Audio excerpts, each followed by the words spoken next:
بسم اللہ الرحمن الرحیم۔ السلام علیکم۔ میں اپنے چینل اسلامی بیان میں آپ سب کو خوش آمدید کہتی ہوں، اور اگر آپ نے ابھی تک میرا چینل سبسکرائب نہیں کیا تو سب سے پہلے لائک، شیئر اور سبسکرائب کریں اور بیل آئیکن کے بٹن کو ضرور پریس کریں تاکہ میری نئی آنے والی ویڈیوز آپ تک پہنچ سکیں۔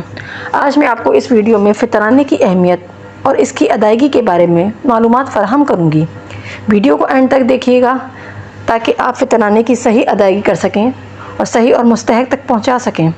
فطرانہ یا زکوٰۃ الفطر سے مراد وہ صدقہ ہے جسے نماز عید الفطر سے پہلے ادا کرنا ہر مسلمان پر فرض ہے، خواہ وہ مرد ہو یا عورت، غلام ہو یا آزاد، چھوٹا ہو یا بڑا، بچہ ہو یا بوڑھا۔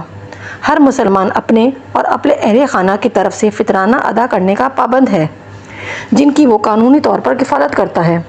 چنانچہ جس انسان نے اسے نماز عید سے پہلے ادا کر دیا تو یہ ایسی زکوٰۃ ہے جو قبول کر لی گئی، اور جس نے اسے نماز کی ادائیگی کے بعد ادا کیا تو یہ عام صدقات میں شامل ہو جائے گا۔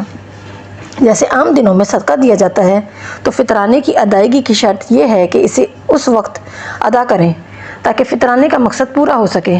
مسلمان سال میں 2 عیدیں مناتے ہیں، عید الفطر اور عید الاضحیٰ۔ یہ دونوں عیدیں مسلمانوں کے لیے خوشی اور مسرت کے پیغامات لے کر آتی ہے۔ رمضان المبارک کے مقدس مہینے کا احترام اور عبادات کا حق ادا کرنے پر اللہ تعالیٰ نے مسلمانوں کو بطور تحفہ عید الفطر کا دن دیا۔ اسلام ایک عالمگیر مذہب ہے، اس لیے اس میں ایسے فقہی قوانین اور شرعی فرائض ہیں جن کو ادا کرنے سے معاشرے میں توازن پیدا ہوتا ہے۔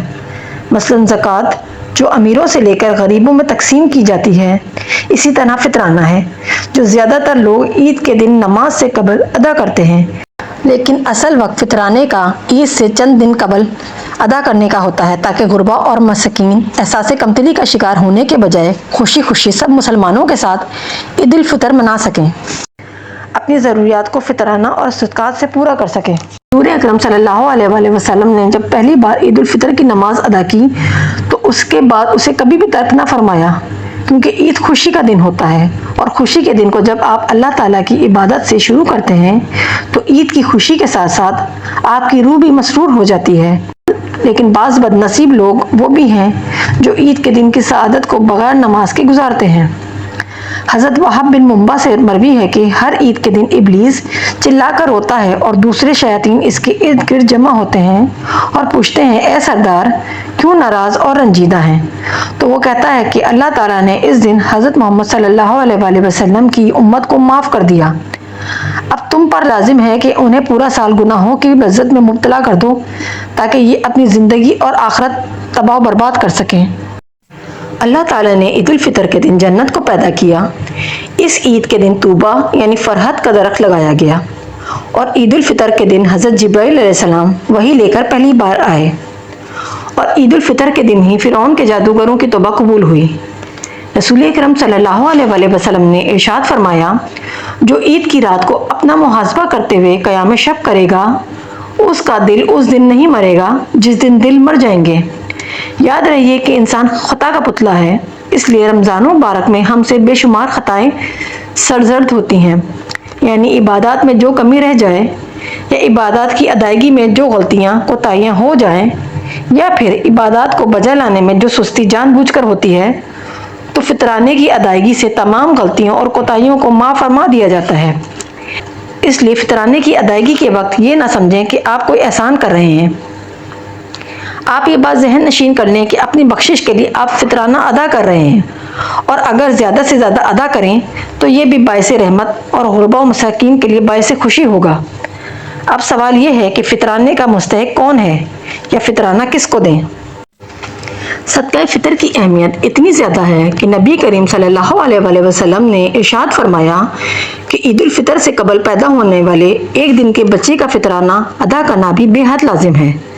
سیدنا ابن عباس رضی اللہ تعالیٰ عنہ فرماتے ہیں کہ حضور اقدس صلی اللہ علیہ وسلم نے امت مسلمہ کے روزے داروں کو لغو اور بیہودہ باتوں سے پاک کرنے اور مساکین کو کھانا کھلانے کے لیے صدقہ فطر مقرر فرمایا ہے۔ چونکہ غلطیاں کرنا اور گناہ کرنا انسان کی سرزش میں شامل ہے، سارا سال عبادات میں اس سے غلطیاں اور کوتاہیاں ہوتی رہتی ہیں، اور امت مسلمہ کے بہت زیادہ افراد کے دلوں میں ایمان کی حرارت کمزور ہونے لگتی ہے۔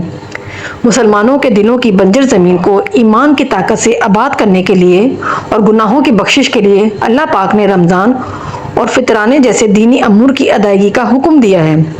صدقہ فطر کی ادائیگی کے لیے مندرجہ ذیل چیزوں کا ذکر ہوا ہے: گندم، جو، کھجور، آٹا، پنیر وغیرہ۔ صدقہ فطر ہر گھرانے پر اس کی استطاعت اور حیثیت کے مطابق فرض ہے، یعنی امیروں اور غریبوں دونوں پر ایک ہی طرح فطرانے کی ادائیگی درست نہیں۔ اب سوال یہ پیدا ہوتا ہے کہ فطرانہ کن افراد کو دے سکتے ہیں؟ فطرانہ سید حضرات کو نہیں دے سکتے، شوہر بیوی کو اور بیوی شوہر کو نہیں دے سکتی۔ جن کی نسل سے آپ ہیں، یعنی ماں باپ، دادا دادی، نانا نانی، ان کو فطرانہ نہیں دے سکتے، اور جو آپ کی نسل سے ہیں، یعنی بیٹا بیٹی، نواسہ نواسی، پوتا پوتی، ان کو فطرانہ نہیں دے سکتے، اور جو مالدار ہیں یا غنی ہیں یا مالک نصاب ہیں، ان کو نہیں دے سکتے۔ باقی فطرانہ یتیموں، مسکینوں، غربا اور سفید پوش اور باقی لوگوں کو بھی دیا جا سکتا ہے جو بہت زیادہ ضرورت مند ہوں۔